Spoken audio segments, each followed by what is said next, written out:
যারা বিরোধীদের যারা মানে লাগাতার কুৎসা করছে, যারা ভবানীপুর অমুক তমুক বলে মানুষকে বিভ্রান্ত করছে এবং একটা পরিকল্পিত আক্রমণ করে তাদের নিজেদের ব্যর্থতা থেকে নজর ঘোরাতে চাইছে, তাদের খুব স্পষ্টভাবে বলে দিচ্ছি যে চতুর্থ মা মাটি মানুষের সরকার হবে, বেশি বিধায়ক নিয়ে হবে। এবং মমতা বন্দ্যোপাধ্যায় মুখ্যমন্ত্রী হিসেবে সিপিএমের প্রাক্তন মুখ্যমন্ত্রী প্রয়াত জ্যোতি বসুর যে রেকর্ড ছিল, সেই রেকর্ড মমতা বন্দ্যোপাধ্যায় ভেঙে দেবেন এবং জ্যোতি বসুর রেকর্ড ভাঙার পরও তিনি আরও কিছুদিন মুখ্যমন্ত্রী থাকবেন।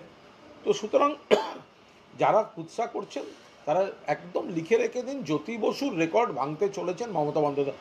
অকারণ কুৎসা করছেন, অকারণ সস্তা রাজনীতি করছেন। আরেকটা বিষয় লিখেছেন যে 2036 পর্যন্ত মমতা বন্দ্যোপাধ্যায় দেখুন, এটা আমি একজন, এটার সঙ্গে আমি কোনো দলের মুখপাত্র বলে নয়, একদম পরিষ্কার বলছি, আমি একজন তৃণমূল কর্মী বা আমি একজন রাজনীতি সচেতন নাগরিক হিসেবে আমার যেটা পর্যবেক্ষণ আমি সেটা লিখেছি যে জ্যোতি বসুর রেকর্ড মুখ্যমন্ত্রিত্বটা, সেই রেকর্ড ভেঙে দেবেন মমতা বন্দ্যোপাধ্যায়। 2036 অবধি মমতা বন্দ্যোপাধ্যায় চোখ বুজে মুখ্যমন্ত্রী থাকবেন, জ্যোতিবাবুর রেকর্ড ভেঙে যাবে। এবং যদি না তার আগে 2029-এ মমতা বন্দ্যোপাধ্যায় দিল্লির বৃহত্তর দায়িত্ব পালন করতে হয়, ভেঙে যাবে। আর 2036-এর আগে পরে তারপরে আবার অভিষেক বন্দ্যোপাধ্যায়ের মুখ্যমন্ত্রিত্ব শুরু হবে। ফলে বিরোধীদের এই গোটা বিষয়টার মধ্যে বিরোধীরা ওই কিছু জায়গায় কুৎসা করা ছাড়া বিরোধীদের জন্য মানুষের হৃদয়ে কোনো স্লট নেই। জ্যোতি বসু মানে ভূমি সংস্কার, জ্যোতি বসু মানে পঞ্চায়েত, জ্যোতি বসু মানে বড়গাঁও অপারেশন, জ্যোতি বসু মানে হলদিয়া পেট্রোকেমিক্যালস, জ্যোতি বসু মানে বক্রেশ্বর তাপবিদ্যুৎ, জ্যোতি বসু মানে মেজিয়া তাপবিদ্যুৎ, জ্যোতি বসু মানে টিটাগড় থার্মাল পাওয়ার, জ্যোতি বসু মানে বিদ্যুতে মারাত্মক ভর্তুকিগ্রস্ত রাজ্যকে বিদ্যুৎ উৎপাদনে উদ্বৃত্ত করা, জ্যোতি বসু মানে শিল্পের জন্য নতুন দিগন্তের জমি উন্মোচন করে দেওয়া, জ্যোতি বসু মানে গোটা রাজ্যের মানুষের সাম্প্রদায়িক সম্প্রীতি অটুট রাখা। মমতা ব্যানার্জি মানে কি?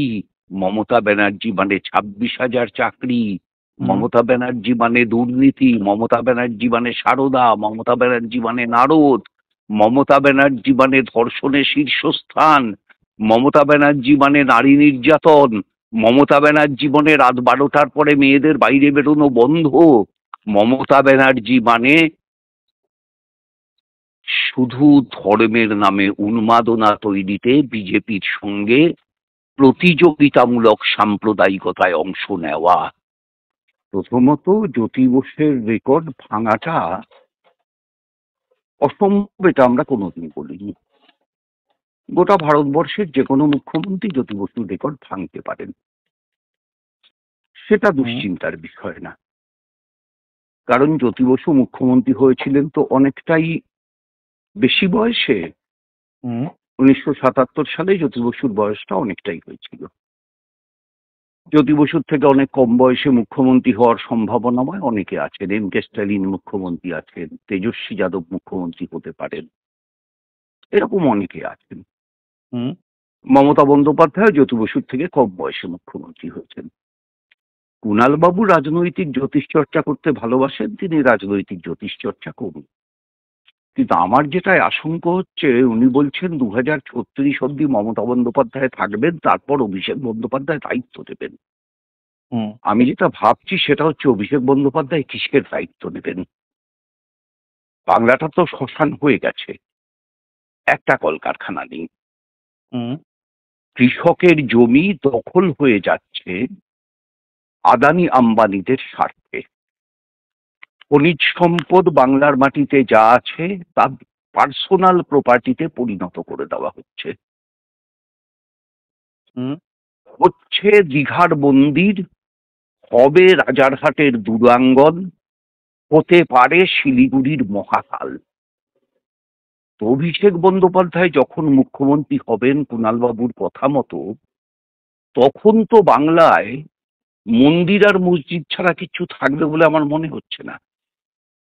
কোনো শিল্প থাকবে না, 8,000-এর বেশি স্কুল বন্ধ হয়ে গেছে, কোনো স্কুল থাকবে না, 8,000-এর বেশি স্কুল যখন মমতা বন্দ্যোপাধ্যায় 2011 থেকে 2025-এর মধ্যে বন্ধ করতে পেরেছেন, তখন ধরেই নেওয়া যায় 2036-এর ভেতরে ওই সংখ্যাটা 38,000 হয়ে যাবে। হুম। কেরালার সরকার 1,63,000 প্রাইভেট স্কুলে পড়া ছাত্রছাত্রীকে সরকারি স্কুলে ফিরিয়ে এনেছে।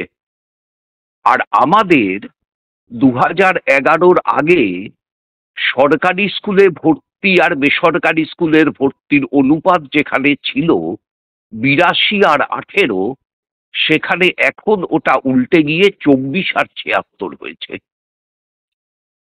তাহলে এই যে অবস্থাটা চলছে, তাহলে সরকারি স্কুল আর থাকবে না, তাতে শিক্ষা দেওয়া হবে না, কলকারখানা থাকবে না, সরকারি অফিসও থাকার কোনো প্রয়োজন হবে না। সরকারি স্কুল না থাকলে শিক্ষা দপ্তরের এতগুলো অফিস থাকবে কেন?